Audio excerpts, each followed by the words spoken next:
A floresta amazônica teve em janeiro de 2024 seu 10º mês consecutivo na redução do desmatamento. Conforme dados do monitoramento de imagens de satélite do Amazon, a derrubada passou de 198 quilômetros quadrados em janeiro de 2023 para 79 quilômetros quadrados em janeiro de 2024, uma queda de 60%.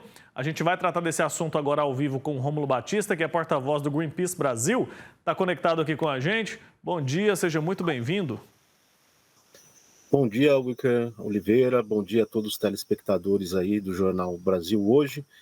Obrigado pelo convite para falar de uma região tão importante do nosso país, a Amazônia, e dessa boa notícia que vem de lá, da queda do mês de janeiro. Principalmente porque ela vem acompanhada na queda de outros 9 meses. Já são 10 meses consecutivos na queda do alerta de desmatamento na região. Com certeza, então quer dizer que é uma queda sustentável, né? Que avaliação então a gente pode fazer a respeito dessa redução? 60% é um número muito expressivo, né, Rômulo? É bastante expressivo. A gente tem que lembrar que o clima na Amazônia é um pouquinho diferente do resto do Brasil, por estar no norte, né? Então a gente tem justamente nessa época, 8 dos 9 estados estão passando pela época de mais chuva, né? Aquela chuva torrencial que a gente tem na Amazônia, e as taxas de alerta de desmatamento que a gente vê durante esses meses são os menores anualmente. A exceção a isso é o estado de Roraima, que inclusive ficou aí em primeiro lugar para o mês de janeiro, mas mesmo ele, que foi o campeão do desmatamento em janeiro, houve uma redução do estado. A gente precisa acompanhar, né, esses alertas para ver se essa queda continua.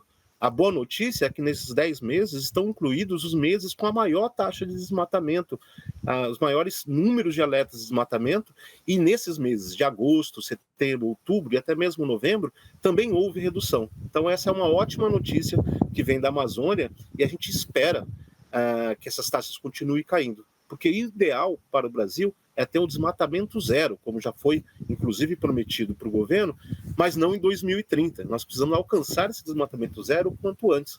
Lembrando que no Brasil, a principal fonte de emissões de gases do efeito estufa que levam a essa crise climática, a gente viu a grande seca que houve na Amazônia no passado, infelizmente, as grandes tempestades causadas por essas crises climáticas também, que atingem todo o Brasil, de Nordeste, Sul e Sudeste, causando aí perdas materiais e, mais importante ainda, perdas de vida, é justamente o desmatamento e as queimadas. Baixando o desmatamento, a gente também consegue baixar o número de queimadas e evita, assim, que essa crise climática se agrave ainda mais. É interessante você falar sobre as regiões do Brasil. Muitas pessoas que estão ali no sul, estão no sudeste ou aqui no centro-oeste, não conseguem entender essa correlação, né? Imaginam que a situação climática da Amazônia é algo distante, mas não. Influencia e impacta diretamente em todas as regiões do nosso país e também dos países vizinhos, não é isso? Isso é super importante da gente entender. Para o clima, não existe fronteira. Então, não existe região norte, não existe Brasil ou Bolívia ou Paraguai. A gente vive num planeta só. E esse clima, ele é afetado de maneira global. Basta a gente ver, por exemplo, o El Niño, né? Muito se falou no El Niño no ano passado, a gente continua ainda sofrendo os efeitos do El Niño na região norte e em outras regiões do Brasil, e ele é um fenômeno climático que acaba alterando os regimes de chuva na América do Sul como um todo, mas não só na América do Sul, no planeta Terra como um todo. Então, o aquecimento de uma parte do oceano causa essa modificação no clima global. Assim também é com os gases de efeito estufa. Então, os gases que são emitidos aqui no Brasil também vão alterar o clima em outros lugares, assim como os gases de efeito estufa emitindo em outros lugares também afeta o nosso clima aqui. Com certeza. Agora, Rômulo, você já mencionou os fatores climáticos que podem, de alguma maneira, até contribuir para a queda nesse desmatamento, mas eu queria entender um pouco sobre o papel do Estado, do poder público, nessa taxa, nessa queda que a gente está registrando. Em diversas ocasiões, isso historicamente, o nosso governo negligenciou a questão do desmatamento na Amazônia. Talvez por o interesse de A, o interesse de B, isso não vem ao caso agora.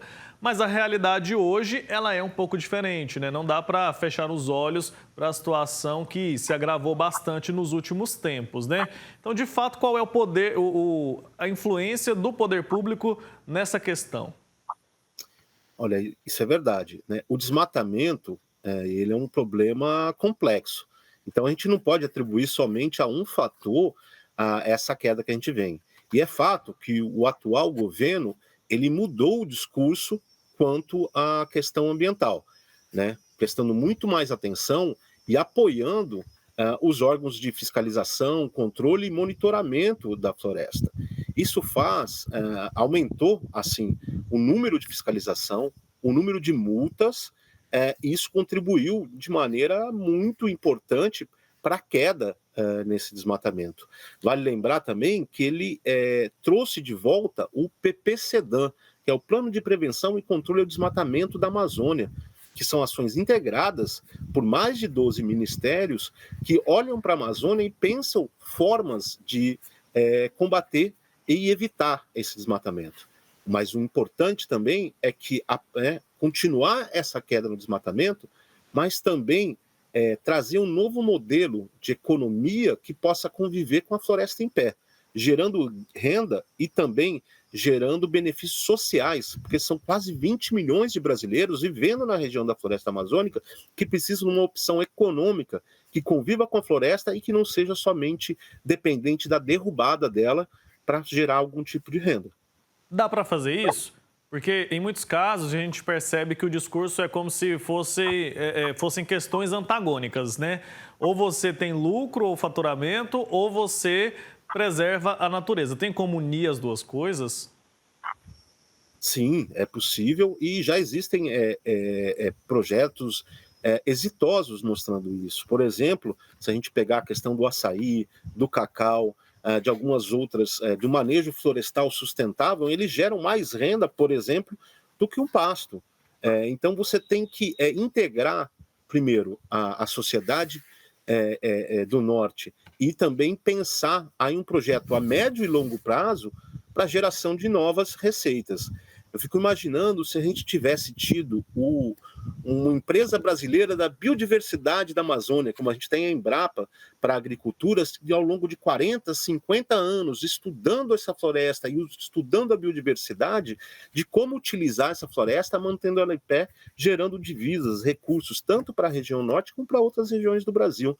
Então é possível, precisa sim ter um investimento massivo em ciência, em educação e em novas formas de economia pensado para a região, vindo da região, mas também que traga benefícios para todo o Brasil. Com certeza. Rômulo, obrigado, viu, pelo seu tempo aqui junto com a gente, por nos ajudar a entender um pouco mais sobre esse cenário atual na Amazônia. Então, de fato, a notícia é boa, né? Mas não está na hora ali de afrouxar. Pelo contrário, como você disse, a gente precisa buscar esse marco aí, né, do desmatamento zero o quanto antes. Acho que o mundo precisa disso e a gente vai sempre acompanhando e conversando aqui para entender um pouco mais sobre essa questão tão essencial. Até a próxima, viu? Um abraço. Até a próxima. Obrigado, Wilker. Obrigado. Tchau, tchau.